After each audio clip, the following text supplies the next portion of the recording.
টানা ৮ মাসের পতনের পর হঠাৎ করেই এপ্রিলে বাংলাদেশের রপ্তানি আয়ে ৩২.৯২% প্রবৃদ্ধির সংখ্যাটা নিঃসন্দেহে চমকপ্রদ।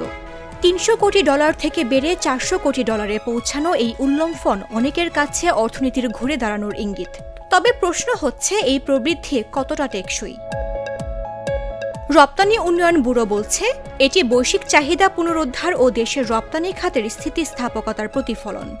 যুক্তরাষ্ট্র ও যুক্তরাজ্যের মতো বড় বাজারে যথাক্রমে ৪৩ ও ২৩% প্রবৃদ্ধিও সেই দাবিকে শক্তিশালী করে।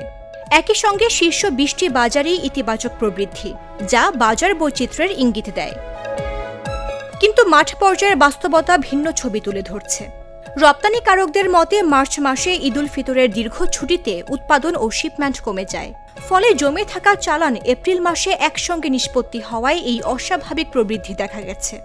অর্থাৎ এটি নতুন অর্ডার বা চাহিদা বৃদ্ধির ফল নয়, বরং সময়গত সমন্বয়।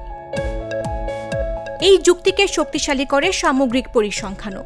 চলতি অর্থবছরে জুলাই এপ্রিল সময়ে মোট রপ্তানি আয় কমেছে প্রায় 2%।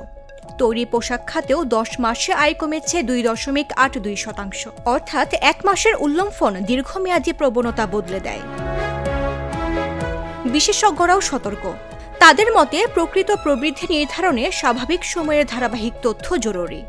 সাময়িক ধাক্কা বা ছুটির প্রভাব বাদ দিয়ে ট্রেন্ড বিশ্লেষণ না করলে ভুল সিদ্ধান্তের ঝুঁকি থাকে।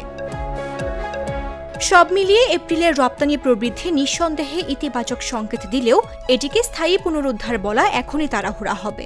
আগামী কয়েক মাসের ধারাবাহিক পারফরম্যান্সই বলে দেবে বাংলাদেশের রপ্তানি খাত সত্যিই ঘুরে দাঁড়াচ্ছে, নাকি এটি ছিল কেবলই এক মাসের রিবাউন্ড।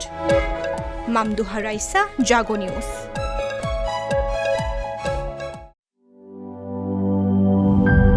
গ্লিটারের টুইন লেমন ও অ্যান্টিব্যাকটেরিয়াল ফর্মুলা বাসনকে চকচকে জীবাণুমুক্ত করে আমাদের দেয় গ্লিটার গ্যারান্টি।